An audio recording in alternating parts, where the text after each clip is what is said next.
itself for what it is. A red fucking round planet. See how it's in the distance again? California again.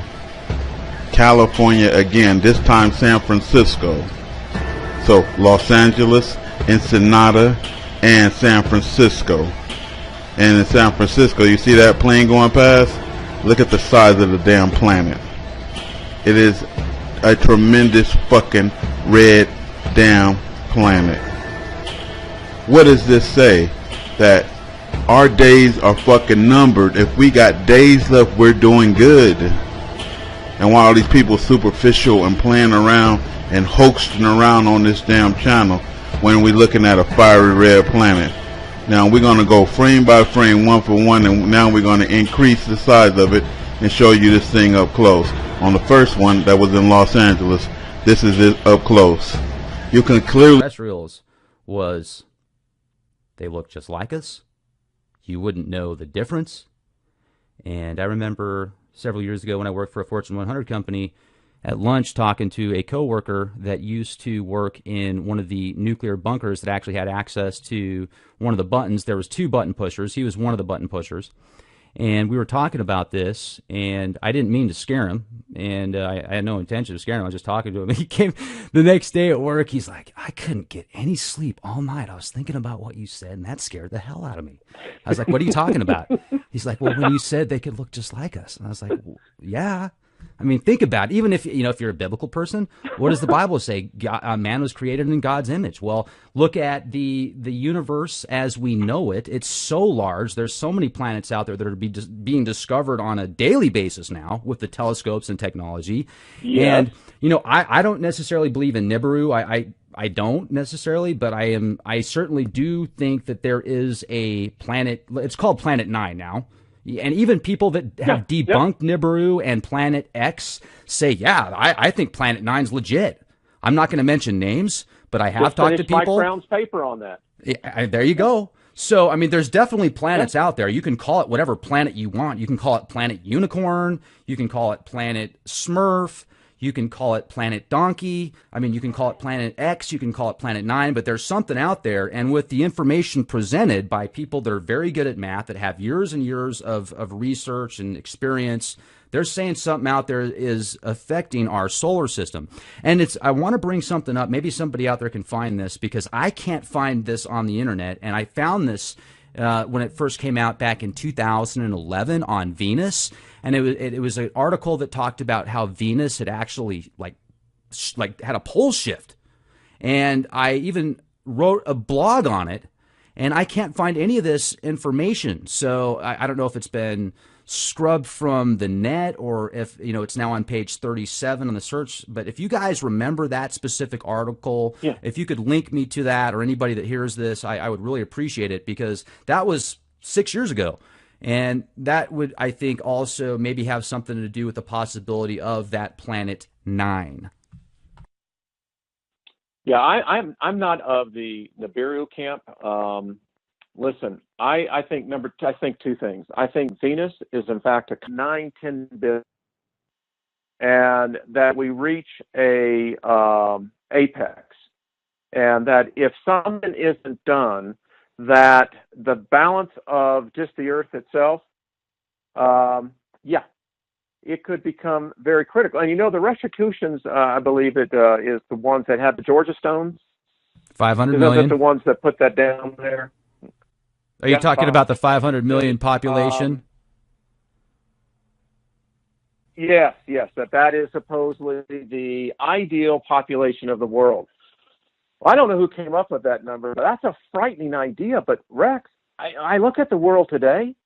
I don't know how much more this can go on. I mean, we are just so out of control. Our species is out of control. You look at Fukushima. Look what we've done to our oceans that the people of the world haven't been told about. And that the fact that when you study what the core breach that went through and is still going down, we don't know about that. I look at the mass extinctions that are taking place of the animal life. And then I think to myself, are we next? I don't know where this is heading. I don't know, Rex, if we are capable of ever achieving peace, I once heard a pretty wise philosopher say that it's impossible for mankind to live in peace because we'll look for a reason. Peace. Can I jump in on that real quick? And yeah, sure, yeah. Just real quick, because if you think about it, what we were just talking about earlier about how we're probably a multitude of species in this one package here. No wonder we can't find peace. It's like they're like, okay, well, we're going to take 30 different species and we're going to slap them all in one body, and you guys have fun. Have fun, you guys. Yeah. Kumbaya. Yeah, exactly. And it seems that, you know, I just did a piece on Carl Sagan, and what a remarkable man. What a remarkable man. I didn't know that he wrote the screenplay for Contact, the movie that Jodie Foster and Matthew McConaughey were in. Good movie. You know, he said it best. Yes, it talks about, again, who we are. And Rex, if there's one thing that I have become passionate about, is that maybe before I pass on, I can wake people up that we're under attack. Our species is headed for extinction. If we don't change, if we don't start becoming more enlightened, if we don't stop throwing off the kingdom fucking has come, the shit is goddamn done. This motherfucker's finna rain down some fiery brimstones on our fucking asses. And I already warned you, dumb son of a bitches. Rap the news. Because they nuked sunset tonight, and that's fine. But I'm back over looking into the east and the northeast. What are these?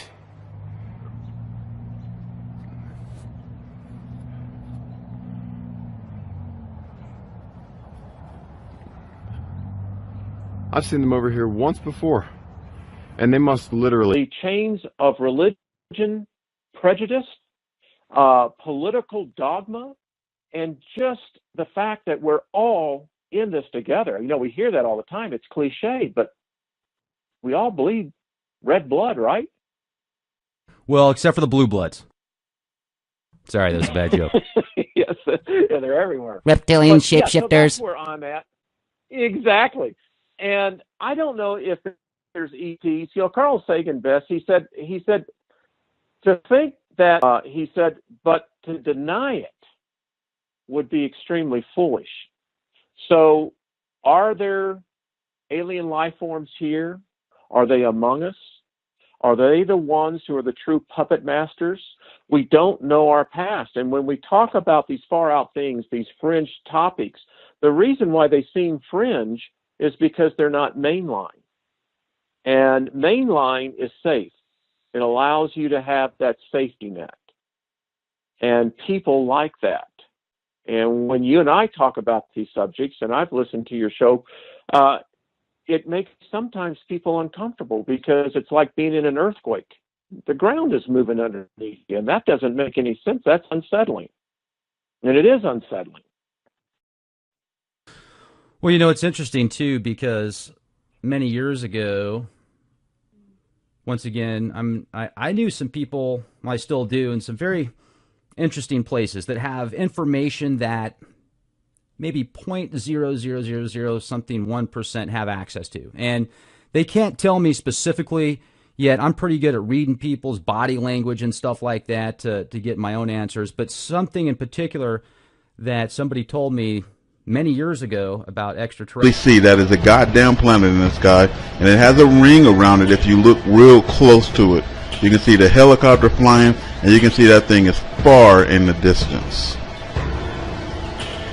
And I'm going to tell you, this planet is fucking hell that is described in Revelations. It's also described in the Quran. If you want to know, hell will be brought face to face on that day. And now we're in that day. And then this is the second one. This is Ensenada. And look at it. And now, put an effect on it. And you can see the ring around it, the planet. Clearly distinct from the sky. There's a planet out there glowing, and we're going to do the last one. up close and personal. That motherfucker's on fire and it's burning. That motherfucker's on fire and it's burning.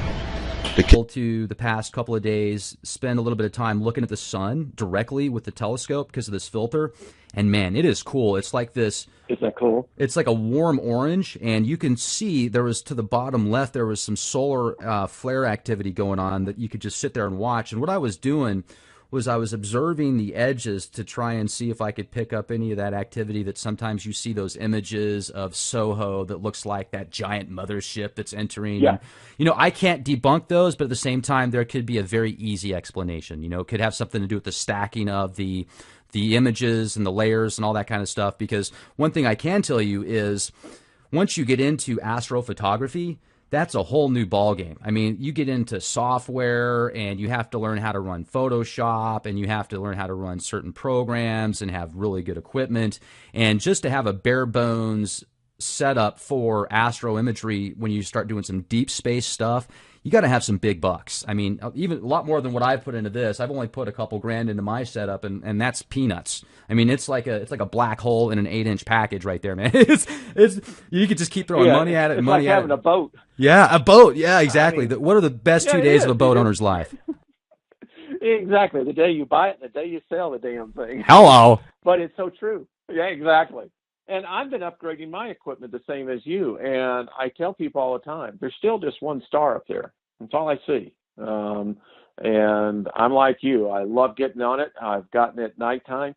But I will say this, though.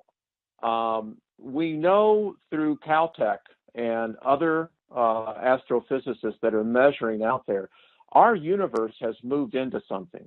I think that we moved into this thing decades ago. I think that we are now in the midst of a huge debris cloud. We can see it. We can measure it.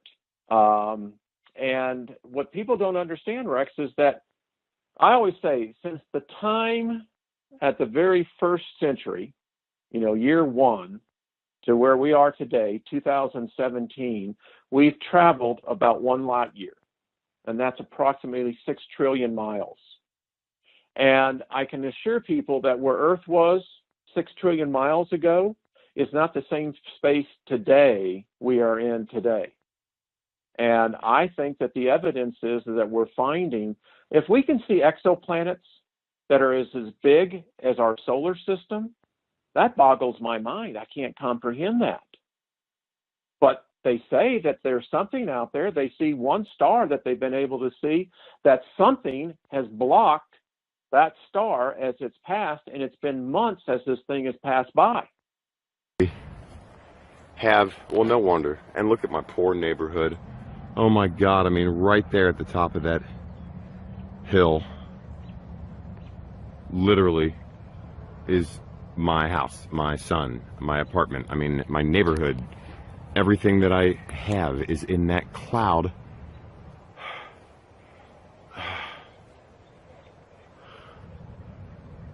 And we're looking in, I mean, might as well be almost due north.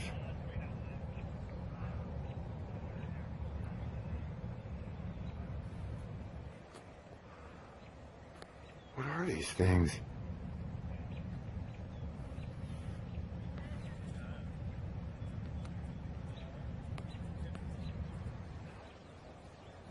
Comet.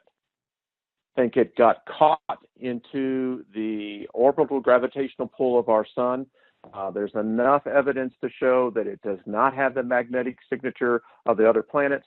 But I think that really, and I'm convinced of this, we work with a physicist, and just by what we see on the satellite telemetry, and Mike Brown writes some great papers on this if people want to check this out, Rex, as you know.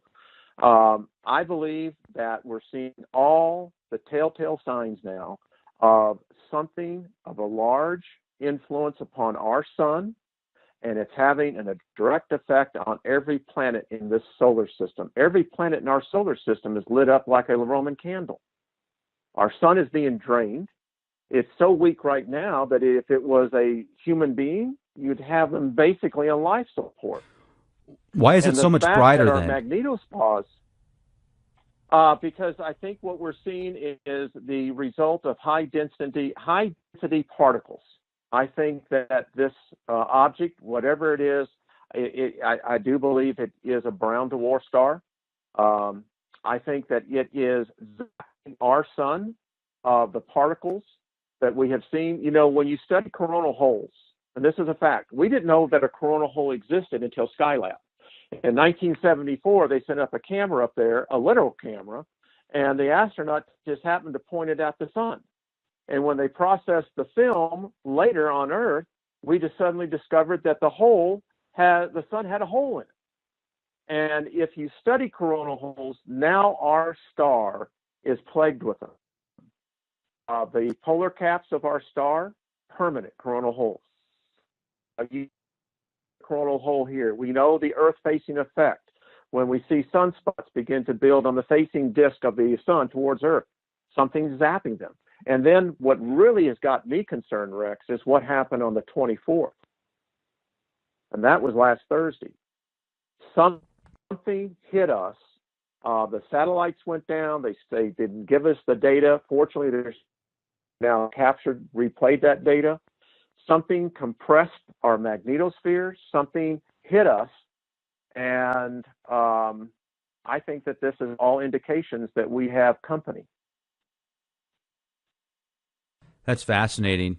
You know, also, as far as the Venus being lit up more, I read an article that every 12 years it tends to do that. And as far as why, it had something to do with the location of the sun, but I don't know. I mean, that's the only thing that I can think of off the top of my head. I did go out and purchase this really cool solar filter for my telescope, and I've actually been able. Rex, what I'm saying is that we are living in an age that where knowledge is absolutely exploding.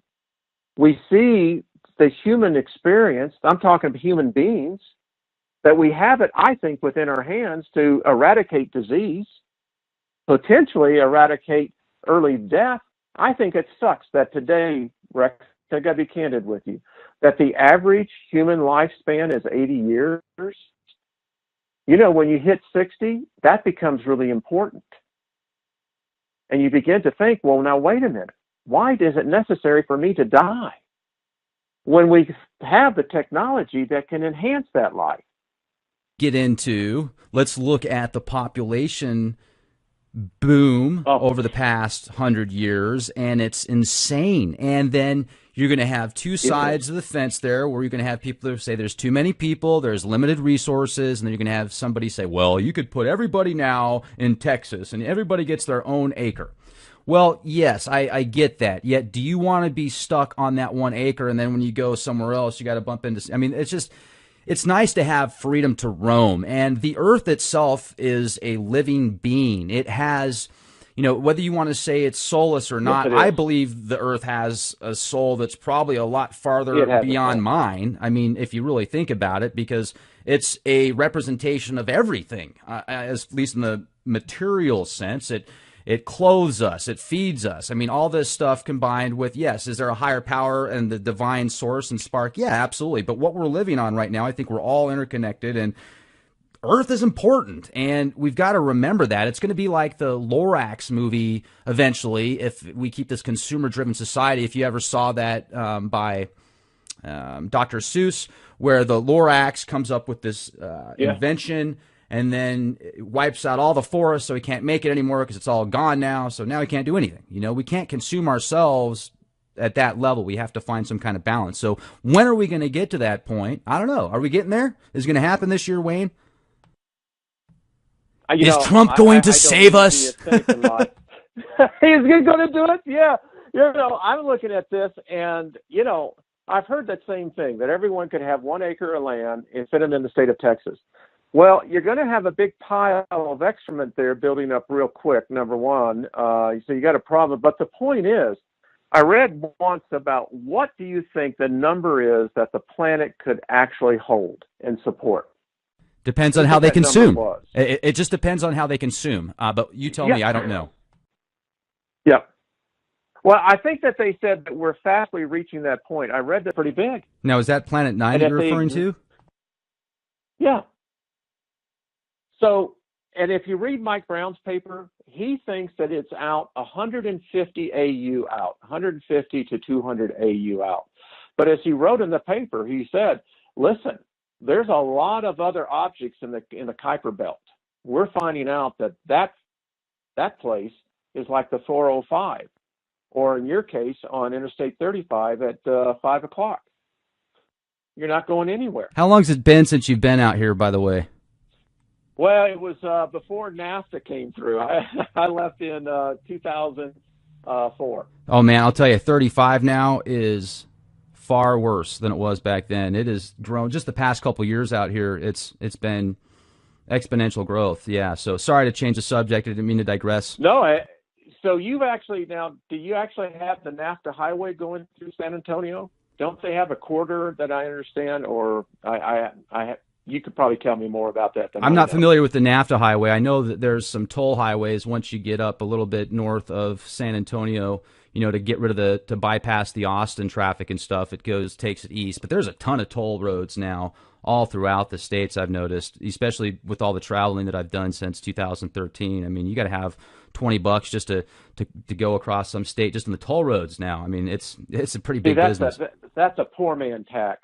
I am just so against toll rolls. I mean, I thought that's what we pay the federal gas tax for. Right? Well, I thought that was what the infrastructure. Consumerism, man. You see, we can get into these things. Yes, exactly. And that, by the way, as we have talked about in all the subject matter, you see, that's what I see has happened to us here.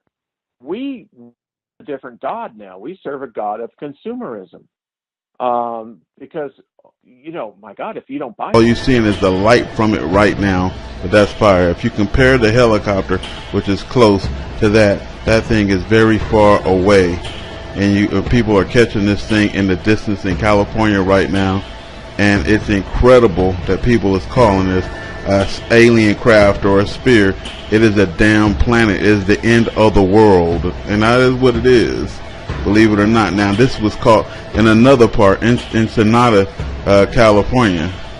See, that was Los Angeles. This is Ensenada, California, and the same thing. Look, it's in the distance, way back there at a certain height when it's spotted. Now it's being spotted when the sun go to a certain distance, and like I said, it is not a sphere, it is a planet, and it is showing up every goddamn day in the same motherfucking place, and it's in the damn distance, and people who want to see it is now seeing it. And just like I said, when you zoom in close on it, this is